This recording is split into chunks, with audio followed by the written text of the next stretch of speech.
আজকাল পরশু এর প্রদর্শনীটি চলল 3 দিন ধরে এবং সেই প্রদর্শনীটি স্বনামধন্য গায়িকা স্বাগতালক্ষ্মী দাশগুপ্ত তার একটি ছোট্ট সুন্দর পুয়ান, তাকে ঘিরেই তার স্বপ্ন এবং তার জন্যই তার এই প্রদর্শনী। সেই প্রদর্শনী ঘুরে পুয়ানের ছবি যেমন রয়েছে, সঙ্গে সঙ্গে রয়েছে তার আরও অনেক বন্ধুবান্ধবীদের ছবি।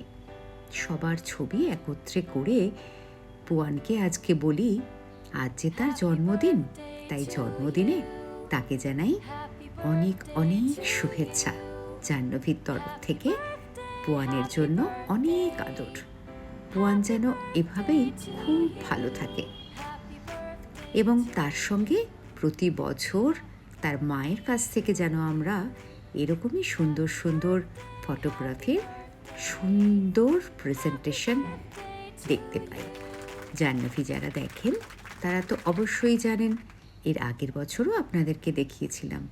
এবছরও নিয়ে এসেছি এরকমই একটি প্রদর্শনীর সুন্দর চিত্র, যা স্বাগতালক্ষ্মীর নিজের হাতে তোলা, নিজের হাতে তৈরি এই প্রদর্শনী। আসুন একবার দেখে নিই দোলের আগে তার প্রদর্শনীর অংশটুকু। রবীন্দ্রনাথ যার মর্মে, স্বপ্নে এবং ক্যানভাসে ফুটে ওঠে, সেই রবীন্দ্রনাথকে নিয়ে একটি কথা বলি। আলোক রসে মাতাল রাতে বাজিল কার বেনু, দোলের হাওয়া সহসা মাতে ছড়ায় ফুলরেনু।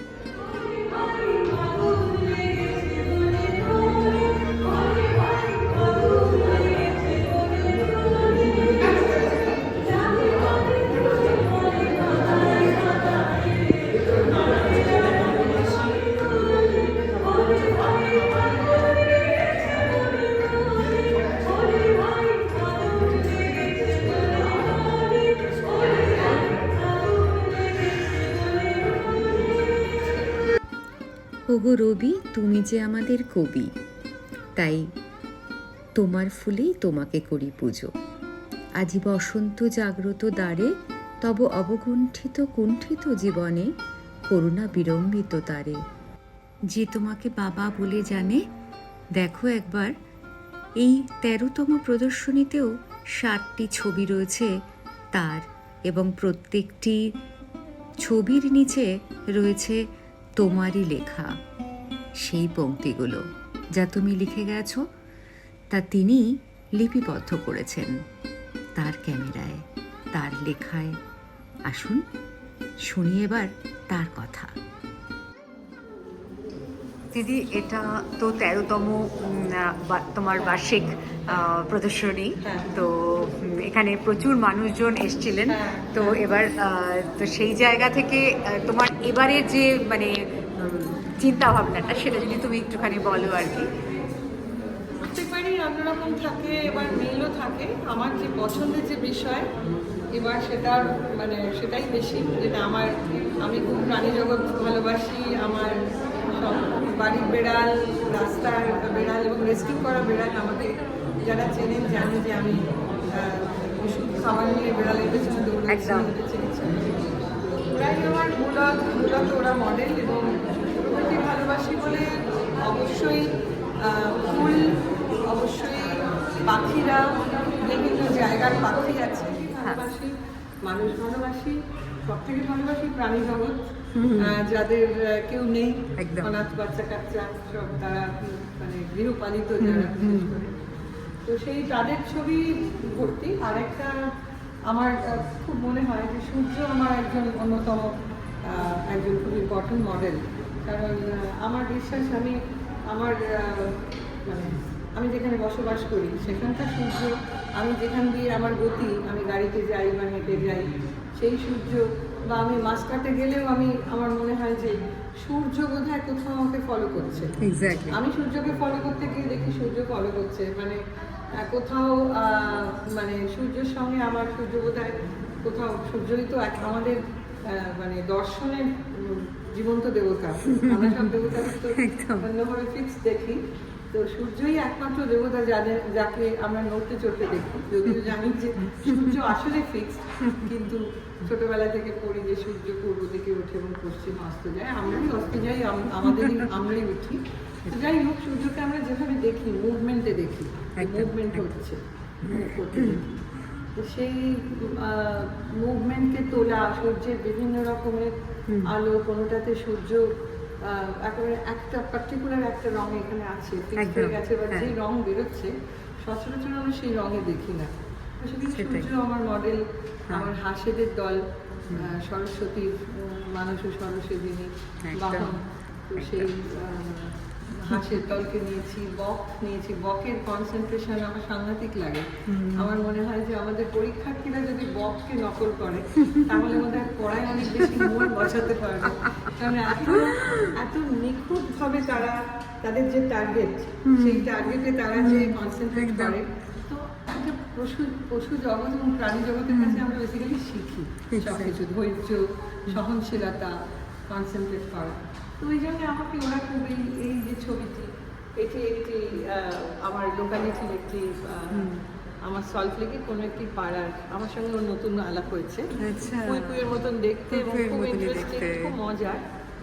তো আমার এক্সিবিশনের ইন্টারেস্টিং পার্ট হচ্ছে যে রবীন্দ্রনাথের গান ঠিক চলে আসে সব ছবিতেই, সেটা ট্র্যাজেডিতেও আসে, কমেডিতেও আসে, জীবনে আসে, জীবনবোধে আসে। এটা হচ্ছে খুব মজার একটা ভঙ্গি করেছে, সেই জন্য তুচ্ছ সারে গামায় আমায় গলদ ধর্ম ঘামায়, এটা হচ্ছে রবীন্দ্রনাথের একটি হাসির গান, ভাই কানাই।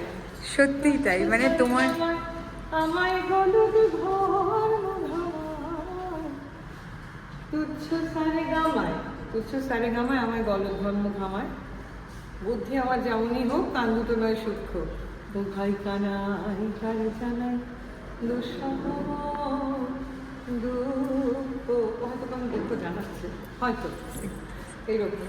আবার আমার বোগেনভিলিয়ার জন্য রবীন্দ্রনাথ বলছেন, বসন্তে সৌরভের শিখা জাগলো, একদম সকলেই জানেন নীল দিগন্তে ফুলের আগুন লাগলো। আর সামনেই বসন্ত, তো বসন্তকালে দোল আমাদের সামনেই, তো একেবারে দোলের আগে এক্সিবিশন। ফুলকুই সবুজ বেনারসির ওপর বসে আছে, আর ফুলকুই বলছে, সখী ভাবনা কাহারে বলে। আর সেরকমই সবটা মিলিয়ে বেশ এবারের মানে এক্সিবিশন একদম একটা অন্যরকম ধারা, অন্যরকম মাত্রা পেয়েছে যেন বলে মনে হচ্ছে। এবং যদি যাই আমরা, আমার নিজের গান আমার ভালো লাগে না, যে ছবি যদি খুব ভালো লাগে তা না, ওই আর কি, নম্বর তো যারা দেখবেন তারা দেবেন একদম, কিন্তু আমার তবুও বলি, এটা আমার নিজের প্রিয় ছবি, এটা আমার বেশ 2-3 বছর আগের ছবি, তোলা ছবি, কিন্তু এটা আমি সবসময় এক্সিবিশনে রাখি। এবং এটার সাবজেক্ট হচ্ছে খুব সিরিয়াস একটা সাবজেক্ট, আমাদের মেয়েদের এই যে লাইন এখানে পুরো ছবি রয়েছে, এটা একটা নারী শক্তির মধ্যে আলো আছে। আমাদের মন্দিরের কালী মা আছেন, কলকাতার মা আছেন, হায়দ্রাবাদের মা আছেন, মধ্যমগ্রামের গঙ্গা দেবী আছেন, বিশ্বসুন্দরী সুস্মিতা সেন আছে, যারা মাতৃ পুজো করছে সেরকম 140 জন মেয়ে একটা ছবি আছে। তো এই আমাদের যে নারী শক্তি এবং তার সঙ্গে যেটা আমাদের ভীষণভাবে প্রয়োজন, নারী জাগরণ, তো সেই নারী জাগরণের একটা ছবি, যে নারীরা যে যন্ত্রণার শিকার হন, নারীদের অবমাননা করা হয়, অত্যাচার করা হয়, সেইটার বিরুদ্ধে হয়তো এই ছবিটা হতে পারে। এই ছবিটার মধ্যে একটা অন্ধকার থেকে আলোয় আসার একটা, এটা একটা অন্যরকমের দিবানিতা উৎসব। সেটাই একদম। এবং তার ক্যাপশন হচ্ছে, তোর শিকল আমায় বিকল করবে না, ইট ইজ এ প্রোটেস্ট। সেই জন্য আমার বলতে পারো আমার এই ছবিটা খুব প্রিয় ছিল। সত্যি খুব সুন্দর, সত্যি খুব সুন্দর। ছবি যদি কথা বলে তাহলে তখনই আমার মনে হয় যে এখন তো সবার হাতে মোবাইল, সবাই ছবি তুলছেন, কিন্তু ছবি তোলা আর ছবি আত্মস্থ করা এবং আত্মস্থ করার পরে আবার সেটাকে একটা আর্ট বানিয়ে নেওয়া, সব ছবি আর্ট হয় না। না, হ্যাঁ, তো সেটাই চেষ্টা করি। ঠিক একদম। তবে দর্শকদের কাছে তোমার মানে এই ছবির যে ব্যাপারটা সেটা আমরা আগের বছর অবশ্যই দেখিয়েছিলাম, এবং জাহ্নবীতে যে মানে তোমার ইন্টারভিউ দিয়েছিল প্রত্যেকটি মানুষ অনেক অনেক এত মানুষ রিয়াকশান দিয়েছেন এবং তোমার সম্বন্ধে জানতে চেয়েছেন, বলেছেন যে আমি সত্যিই খুব আপ্লুত, এবং আমার ভীষণ ভালো লেগেছে যে তাদের প্রত্যেকের একটা ইয়ে পেয়েছি। তো সেই হিসেবে ধন্যবাদ জানাচ্ছি আমাকে যারা উৎসাহিত করেছেন বা করছেন করেন, কারণ আমি বলবো যে আমার কথাটা বলবো যে আমি গানই করি, ছবি তুলি, কি ছাত্রছাত্রী পড়াই, সবই করি, কিন্তু তার মধ্যে আমি একটা কাউকে খুঁজি, সেটা যে অনেক ভালো গান গায়। আমার থেকে অনেক শিল্পীরা রয়েছেন আমার থেকে অনেক ভালো গান করেন। হ্যাঁ, তো আমার কাছে আমি আমার ছাত্রছাত্রীদের বলি যে অনেক ভালো গান করা, নিজেকে তৈরি করা, একজন ভালো শিল্পী, সবাই যেন ভালো শিল্পী হতে চাই, আমি সবাইকে আশীর্বাদ করি। কিন্তু আমার একটা খুব ছোট্ট নগণ্য নগণ্য মানুষ হিসেবে একটা অ্যাডভাইস আছে যে নিজের আত্মাকে তৈরি করলে না সব কিছুর মধ্যে আর্ট আপনি এসে যায়, কারণ আর্টের মধ্যেই ঈশ্বর থাকেন। হ্যাঁ, এই যে খোঁজটা, একটা ডুবুরির মতো খোঁজা, হ্যাঁ, সেখানে হয়তো আমি অনেকের মতো ভালো গাই না, আমি হয়তো আরও অন্য অনেকের মতো ছবি তুলি না, কিন্তু একটা ছবি যদি খুব বিশেষভাবে একটা খুব সততা থেকে, যেটাকে আমরা বলি মিউজিক্যাল অনেস্টি বা আর্ট থেকেও যে অনেস্টি বেরোয়, সেই অনেস্টিটা কিন্তু ঈশ্বরকে ছোঁয়। সেটা খুব সাধারণ মানের কেউ যদি ছবি তোলেন, গান করেন, কবিতা বলেন, কবিতা লেখেন, হ্যাঁ, নাটকে অভিনয় করেন, কেউ নৃত্য নির্মাণ করেন, সেখানে কিন্তু তিনি আলাদা হয়ে ওঠেন। সেই তার যে নিজের শরীর এবং আত্মার সঙ্গে তার খুব যেটাকে আমরা বিবেক বলি, যে সম্পর্কটা খুব দৃঢ় সম্পর্ক হয়। অনেক সময় আমাদের এটা আলাদা হয়ে যায়, মানে আত্মা যদি, ওই রবীন্দ্রনাথ বলতেন না, ছোট আমি আর বড় আমি, প্রত্যেকটা মানুষের মধ্যেই দুটো করে আমি থাকে। তো সেই নিজের কাছে যদি যুক্তি থাকে যে আমি কেন করলাম, তাহলে পাপ করার আগে অ্যাটলিস্ট খারাপ কাজ করার আগে মনে হবে এটা ঠিক করছি তো। কিন্তু পাপ যখন করা হয় তখন ওই বোধটা থাকে না। আমি সেই বোধের কথা বলছি, সেই বোধই পাপ করায়, সেই বোধই আবার আর্ট বানায়। তো একটা সাকসেসফুল আর্ট, সাকসেসের ঠিক মানে আমার জানা নেই, যে অনেক দাম পাওয়া গেলেই সেটা খুব সাকসেসফুল আর্ট হলো, আর দাম পাওয়া না গেলেই সেটা সাকসেসফুল আর্ট হলো না। আমি এটাই বিশ্বাসী নই একদম। এটা মানুষকে ছুঁলে মানুষ ভালো বলবেন, মানুষ যদি নাও ভালো বলেন, তাহলে আমার যদি মনে হয় যে আমি যে ছবিটায় হাত দিয়ে আছি, আমার নিজের খুব ভালো মনে হচ্ছে এবং আমি খুব নিজে শান্তি পাচ্ছি, তো মন্দ কি? এক্স্যাক্টলি, শান্তিনিকেতনে ঢুকলেই দেখা যাবে আত্মার শান্তি, প্রাণের আরাম, ওটাই আসল কথা। আত্মা যদি শান্তি পায় তখন ওটাই আসল কথা। একসময় মানুষ জানতো না কোনটা পাপ কোনটা পুণ্য, মানুষ বুঝতে শুরু করলো যখন, আমি আদিম যুগের কথা বলছি, যখন আর্ট তৈরি হয়নি, যখন মানুষ কিছুই বুঝতো না, যখন মানুষ কোড তৈরি করেনি, এই ভালোটা আর মন্দটা কী করে এলো। কোনো এক সময় মানুষ কেড়ে খেত, খাবার কেড়ে খেত, তখন মানুষের কাজটা করার পরে ভালো লাগতো না, তখন আস্তে আস্তে একটা বোধ এলো, ভালো লাগছে না, ভালো লাগছে না, ভালো লাগছে না, তার মানে নিশ্চয়ই ওটার নাম পাপ। মানুষ তখন জানে না ওটা পাপ। তারপর দেখা গেল নিজের খাবার খেতে গিয়ে খিদে রেখে আমি সেই খাবারটা মানুষ আস্তে আস্তে কোনো একদিন অন্য কাউকে খাওয়াচ্ছে, তারপরে মানুষের সেই প্রসাদটা আত্মপ্রসাদ হয়ে উঠল, আত্মপ্রসাদ লাভ হলো, যে আমার খাবারটা অন্য কাউকে দিলাম, আমি তোকে মারিনি, ওকে আমি ক্ষতি করিনি, ওকে আঘাত করিনি, এই পুণ্য শুরু হলো। এই মানুষ বুঝতে শুরু করলো এই পুণ্য, এই পাপ। তো এইটা বোধ, মানে এটা বুঝতে পারা, আস্তে আস্তে তখন আমাদের সব ডেভেলপমেন্ট হলো, তারপর আমাদের পোশাক শুরু হলো, নিজেকে ঢাকাটা শুরু হলো। তো এইভাবে আস্তে আস্তে ডেভেলপ করলো। তারপরে মানুষ আর্ট তৈরি করলো, তখন তো লেখাপড়া নেই, পুঁথি সৃষ্টি হলো, তারপরে গান এলো, গুরুমুখী গান তো প্রথমে গুরুমুখী। আমার ছাত্রছাত্রীরা মাঝে মাঝে স্বরলিপিতে আছে, স্বরলিপিতে নেই, আমি অনেককেই দেখেছি স্বরলিপি নিয়ে, আমি তো স্বরলিপি অনুযায়ী শেখাতে চেষ্টা করি, কারণ আমার গুরু একেবারে ভীষণ স্ট্রিক্টলি স্বরলিপি মেনেছে। স্বরলিপি একটা রিজার্ভেশন এবং স্বরলিপি একটা সিস্টেম, মানে মন্দিরের মতো, মন্দিরে যেতে হয়, সেখানে গিয়ে ঠাকুরকে প্রণাম করতে হয়, সেটাই। কিন্তু স্বরলিপি ইজ নট অল, কারণ স্বরলিপি ছন্দ দেখায় না, তাল দেখায়, ছন্দ দেখায় না। স্বরলিপি একটা কাঠামো। তো সেই স্বরলিপিকে কেন্দ্র করে যখন রক্ত মাংস রং পড়ে, একটা গানের গায়ক যেটা করেন গুরুমুখী, তখন সেটা আর্ট হয়। ঠিক, তো সেই আর্টের মধ্যেই এত কিছু বললাম, অনেক কিছু অপূর্ব বললাম, অনেক অপূর্ব, ভুলভ্রান্তি খুব হলে সুন্দর। না, যারা একেবারেই শুনবেন বা নয়। শুনছেন, আমাকে বেশি বকাঝকা করবেন না, হ্যাঁ, কারণ আমি এখনো শিশুই আছি। আপনারা যতজন দেখছেন তাদের সবার থেকে আমি অনেক ছোট, হ্যাঁ, পিছিয়ে পড়ে থাকি, নিচুতেই থাকি, নিচুতে। সেই জন্যে আমি খুব আনন্দে আছি, তার কারণ আমার যে প্রাণী জগৎ তাদেরকে আদর করতে হলে আমাকে নিচু হতে হয়।